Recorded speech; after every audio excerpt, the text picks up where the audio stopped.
ఏపీలో పరిపాలన న్యాయస్థానాలని చట్టాలని బైపాస్ చేసి సాగుతోంది అన్నది నిజం. కోర్టులు వేయాల్సిన శిక్షల్ని కూడా పోలీసుల ద్వారా రాష్ట్ర ప్రభుత్వ పెద్దలే అమలు చేస్తూ ఉన్నారు. రాజకీయ పార్టీలకు సంబంధించి తమ ప్రత్యర్థి రాజకీయ పార్టీకి సంబంధించిన కార్యకర్తల్ని కొట్టడం, నడు రోడ్డు మీద నడిపించడం, అవమానించడం ద్వారా వేయాల్సిన శిక్షల్ని వేసేస్తోంది రాష్ట్ర ప్రభుత్వం. ఎంతవరకు పరిస్థితి వెళ్ళిపోయిందంటే ఈ పరిస్థితిని న్యాయస్థానాలు న్యాయమూర్తులు కూడా చాలా నిశ్చితంగా గమనిస్తూ ఉన్నారు. ఒక విధంగా న్యాయస్థానాలు కూడా ఈ పరిస్థితిని అవమానకరంగా భావిస్తున్నాయా అన్న అభిప్రాయం కలుగుతోంది. మచిలీపట్నం వైసీపీ కార్యాలయానికి సంబంధించిన కేసులో అధికారులకు మా పవర్ ఏంటో చూపిస్తామని కూడా రాష్ట్ర హైకోర్టు వ్యాఖ్యానించింది. తెలుగుదేశం పార్టీ అధికారంలోకి వచ్చిన తర్వాత రాష్ట్ర వ్యాప్తంగా జిల్లా కేంద్రాల్లో ఉన్న వైసీపీ కార్యాలయాల్ని కూల్చే కార్యక్రమం చేసింది. నిబంధనలకు విరుద్ధంగా కట్టారంటూ, సర్టిఫికెట్లు లేవంటూ నోటీసులు ఇచ్చి వేధించే ప్రయత్నం చేసింది. మంగళగిరిలో వైసీపీ కేంద్ర కార్యాలయాన్ని అయితే సమర్థవంతంగా కూల్చిపడేశారు రాత్రికి రాత్రి.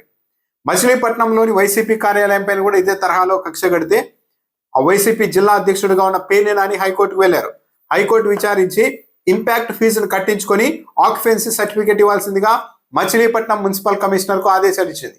అది కూడా ఏంటి, రాష్ట్ర హైకోర్టు ప్రధాన న్యాయమూర్తి నేతృత్వంలోని ధర్మాసనమే సర్టిఫికేట్ ఇవ్వాల్సిందిగా ఆదేశించింది. అయితే హైకోర్టు ఆదేశాన్ని అమలు చేయాల్సిన మచిలీపట్నం మున్సిపల్ కమిషనర్ మాత్రం వివరణ పేరుతో పదే పదే నోటీసులు ఇచ్చి చివరకు ఆక్యుపెన్సీ సర్టిఫికేట్ ఇవ్వడం సాధ్యం కాదు అంటూ తిరస్కరించింది. దీంతో పేర్ని నాని మళ్ళీ హైకోర్టుకు వెళ్లారు. ఈ సందర్భంగానే రాష్ట్ర హైకోర్టు చాలా తీవ్రంగా వ్యాఖ్యలు చేసింది.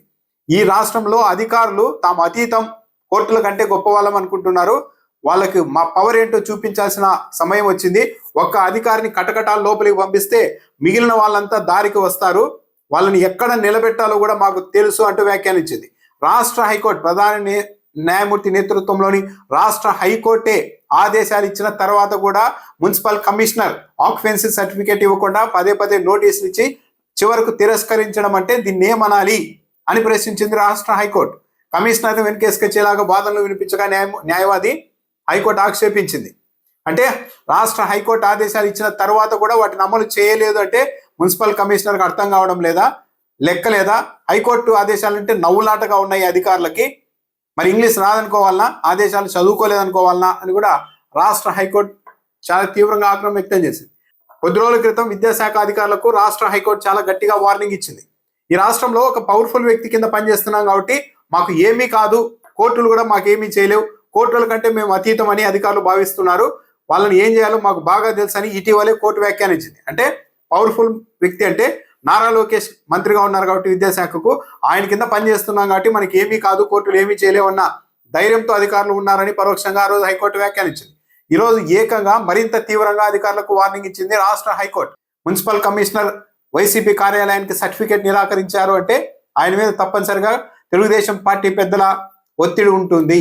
అందువల్లనే ఆయన చివరకు తిరస్కరించి ఉంటారు. రాష్ట్ర హైకోర్టు ఆదేశాన్ని, ప్రధాన న్యాయమూర్తి నేతృత్వంలోని ధర్మాసనం ఇచ్చిన ఆదేశాన్ని కూడా ధిక్కరించేంత వరకు వెళ్ళారు అంటే వెనుకలు ఏదో పెద్ద ఫోర్స్ ఉండాలి, పవర్ఫుల్ వ్యక్తులే ఉండాలి. పవర్ఫుల్ వ్యక్తులు ఉన్నారు కదా అని చెప్పి హైకోర్టు ఆదేశాన్ని కూడా అమలు చేయకపోతే చివరకు ఇరుక్కునేది ఈ అధికారులే. ఇంత బహిరంగంగా ఆదేశాన్ని అమలు చేయకుండా ధిక్కరించిన మున్సిపల్ కమిషనర్ పై కోర్టు ధిక్కరణ చర్యలకైతే హైకోర్టు సిద్ధమైంది.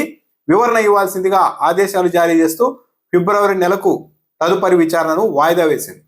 ఈ విషయంలోనే కాదు, పోలీస్ డిపార్ట్మెంట్లో కూడా కొంతమంది వైసీపీ వాళ్ళని అరెస్ట్ చేసి, ఇల్లీగల్గా అరెస్ట్ చేసి, 2-3 రోజుల ముందే అరెస్ట్ చేసి, లేదు ఇప్పుడే చేశామని చెప్తున్న క్రమంలో ఇలాంటి పిటిషన్ల విచారణ సందర్భంగా కూడా రాష్ట్ర హైకోర్టు సీసీ ఫుటేజ్ని సమర్పించండి అంటే సింపుల్గా పోలీసులు కోతులు వైర్లను కొరికేశాయి, షార్ట్ సర్క్యూట్ కారణంగా మొత్తం ఫుటేజ్ అంతా కాలిపోయింది అంటూ ఇలాంటి కారణాలు చెప్పారు. నిజానికి అవన్నీ అలా ఏమీ జరిగి ఉండదు. సీసీ ఫుటేజ్ ఇస్తే అరెస్టులు ఎప్పుడు చేశారు అన్నది మొత్తం బయటకు వస్తుంది కాబట్టి హైకోర్టుకే ఈ విధంగా చెప్పే పరిస్థితి పోలీసులు వచ్చారు.